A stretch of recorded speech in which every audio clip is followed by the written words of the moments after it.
Probably because I'll turn 40 this year, or maybe because 2024 did not go as I was hoping, but I'm determined to make 2025 my best year. I want self-love, gratitude, and lightness to be my guidelines as much as possible. There's simply no space whatsoever in my life for the unnecessary. And you know what? You don't deserve unnecessary things either, because they'll just keep weighing you down. So here's a list of everything we don't need in 2025.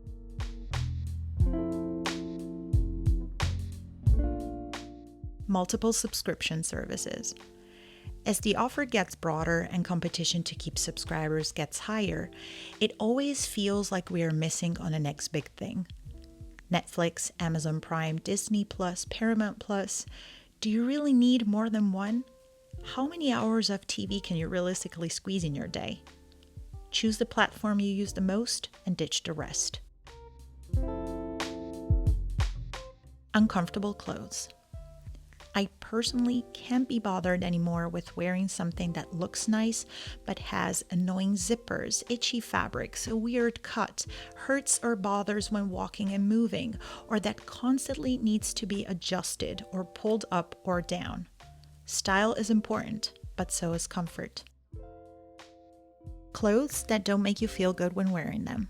Clothes are not just something that covers our bodies, but are a mean to express our style and personality, and should make us feel good about it. Even if it's just a simple pair of jeans and a t-shirt, we deserve to look and feel good in everything we wear. Instagrammable cafes and restaurants. I like aesthetic things just as much as anyone else, but more often than not, pretty places that are popular on social media are just a hype, resulting in overcrowded situations and inflated prices. Just go wherever you like and do whatever you want, not what social media tells you to. Anything from Temu or Shein. If you are on a low income, I completely understand, no judgment here. But retailers like Temu and Shein produce huge volumes of poorly made, low-quality items that will end up in the trash sooner rather than later, with terrible consequences on their workers and the environment. Do you really need to get all of these trendy, cheap things you didn't even know you needed before sent you all the way from China? Think twice. Fancy planners. If you're a religious planner enthusiast, by all means go for it. But if you think that buying a fancy, expensive planner is going to be the perfect solution to all of your organization and productivity problems, you might be wrong here. A simple notebook or a very minimal, streamlined planner that you can customize yourself to your needs is oftentimes much more effective, practically and financially. Toxic people and toxic relationships. I had my fair share of bad experiences with toxic relationships and people. It's painful and hard to face the reality.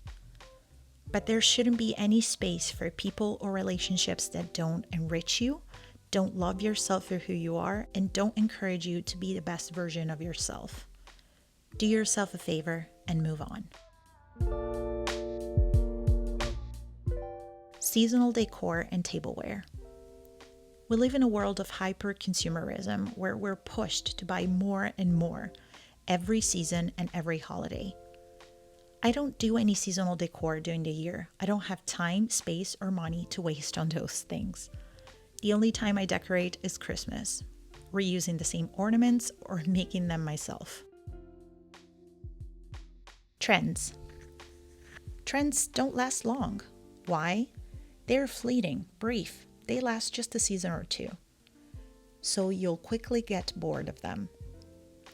Stick to your own taste, style, and preferences. Because buying something just because it's on trend and social media tells you to will only make you waste a lot of money. Things you already have more than enough of. Whether it is yet another handbag, more makeup, or more books, if there are still plenty of unread ones on your bookshelf, if you already have enough of it, you don't need more. Use what you have first, or get something out before getting something new in. Self-storage units. Unless it's a very specific situation, if you pay for self-storage units, it means that you have too much stuff to begin with and that your home is most likely completely full. Storage units hold you back from decluttering, making your home less functional and welcoming. Making your storage surface and capacity bigger and bigger won't solve the problem in the long run. You need to declutter first. Same for digital stuff. If you have to keep paying more and more for cloud space, you probably have too much. Regretting the past and worrying obsessively about the future.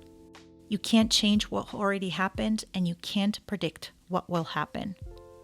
What matters is the here and now.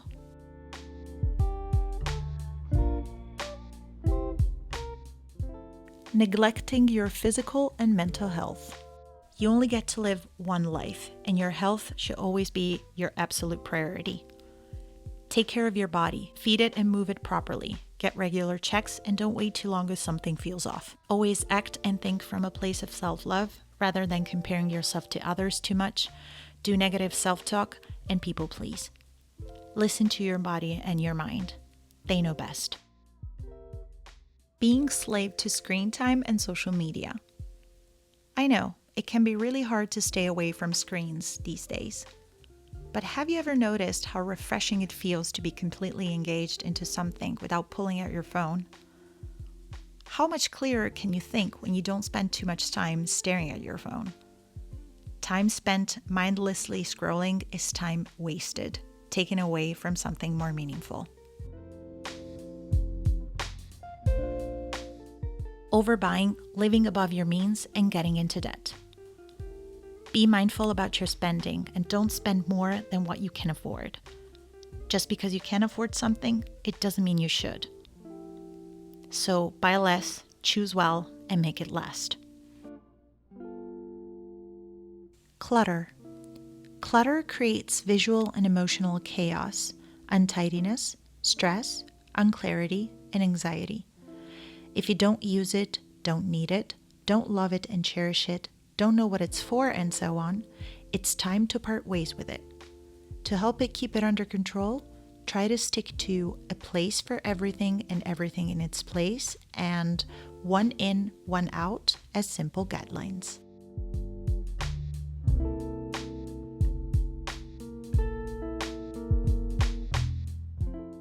I hope you have enjoyed this video.